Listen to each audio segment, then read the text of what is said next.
Free transfers are often treated by fans, and indeed many clubs, as being essentially free hits. There's no transfer fee, so what is the worst that could happen?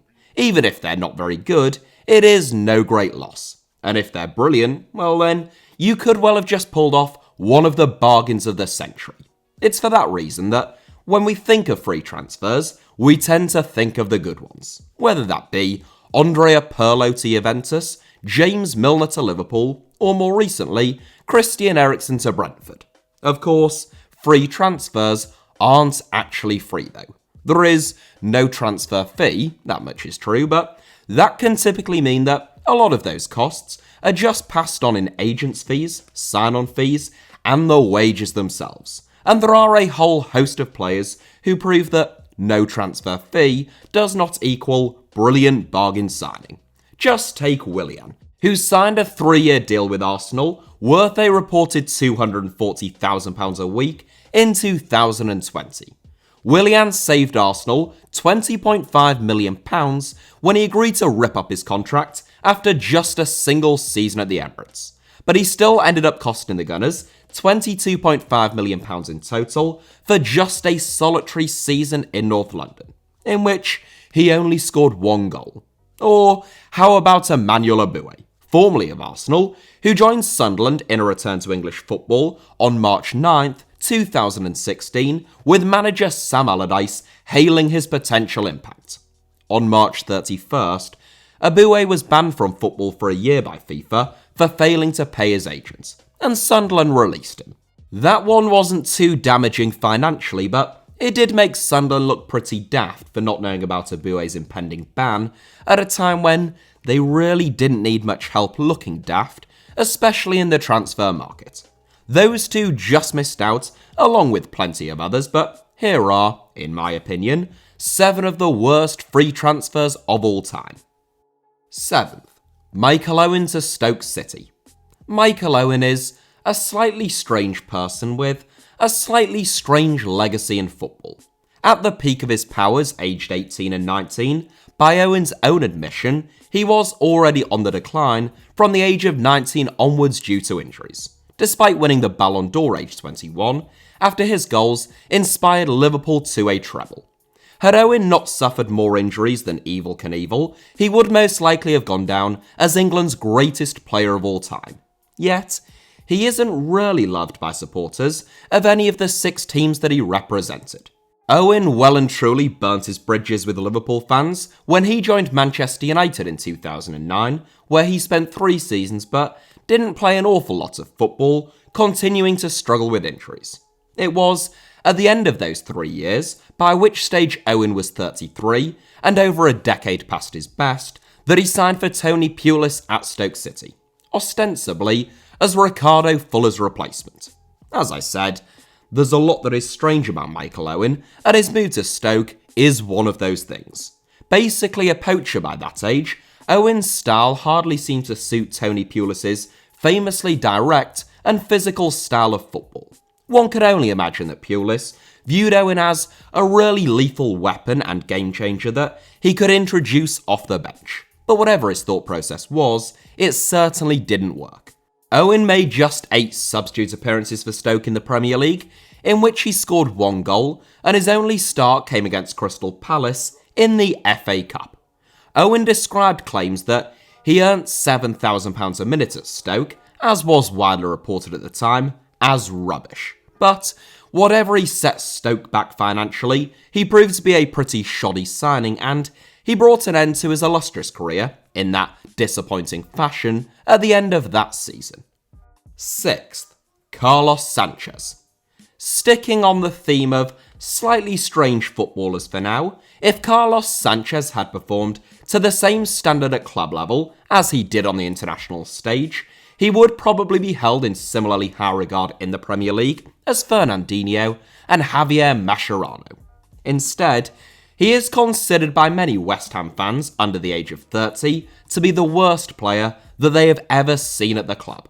That is quite the contrast, but there is a reason why Sanchez won 88 caps for Colombia between 2007 and 2018, with whom he is nicknamed La Roca, or The Rock, Meanwhile, the only one of the 3 English teams that he played for where he isn't considered to have been a disaster was at Watford in the Championship, where he played just 9 times in the 2020-21 campaign.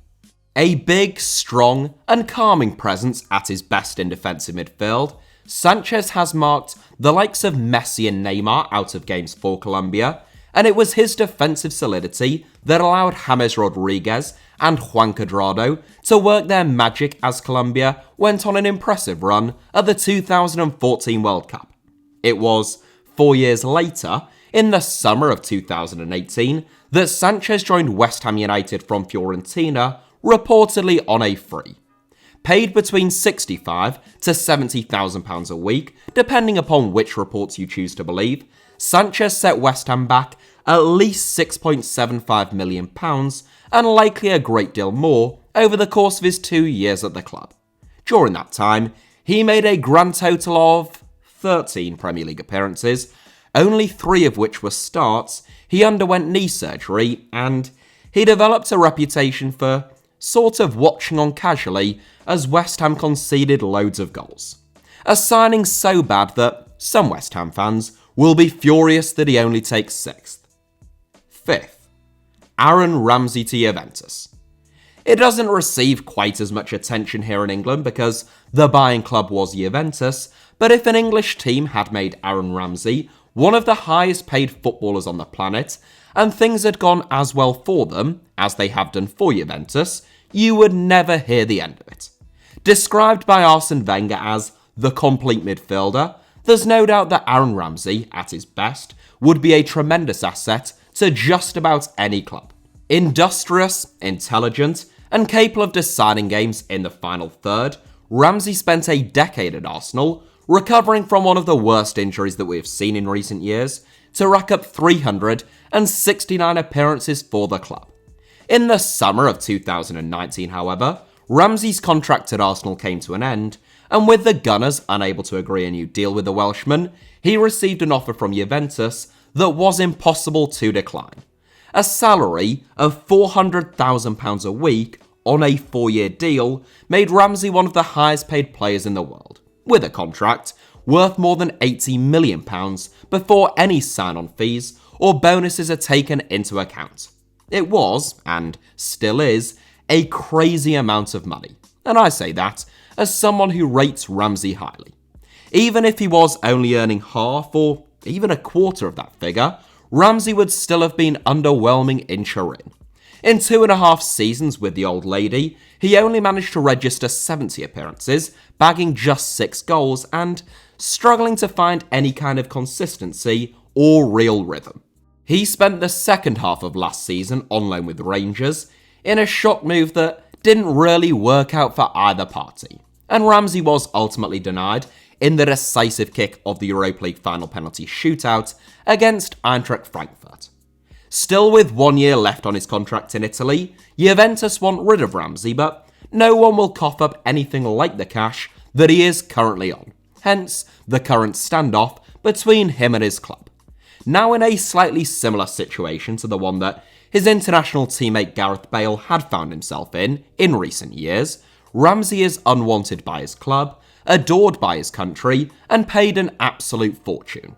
How this summer will end for him is unknown, but what is for certain is that he was a terrible signing by Juventus. 4th, Jose Bosingwa to Queen's Park Rangers.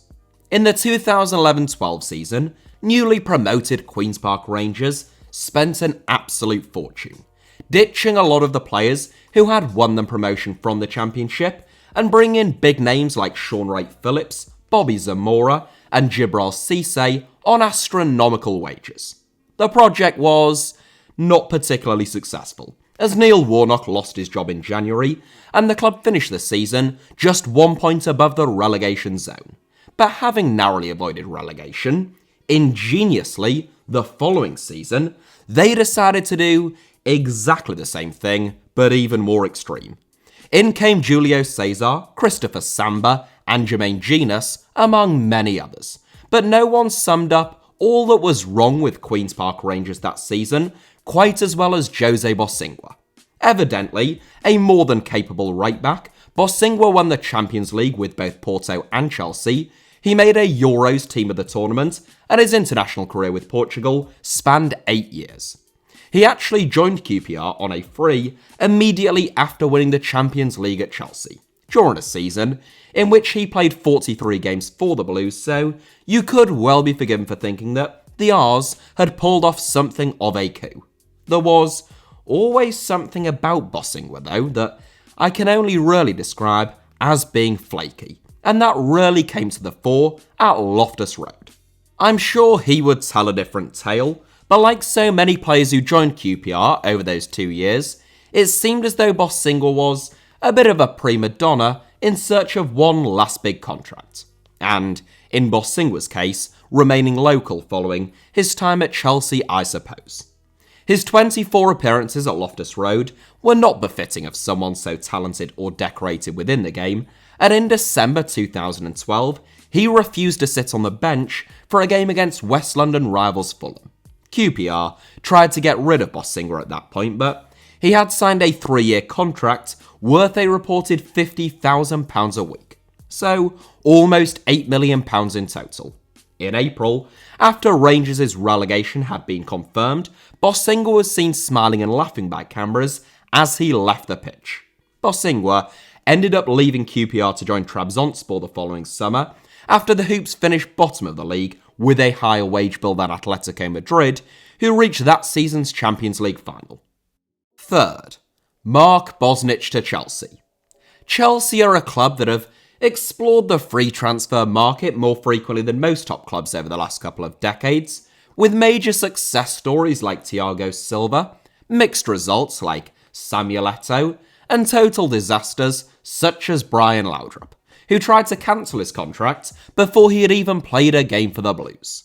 Among their least successful recruits to have arrived free of charge has to be Mark Bosnich, though, the talented Aussie shot stopper who came through the youth ranks, for a year at least, at Manchester United.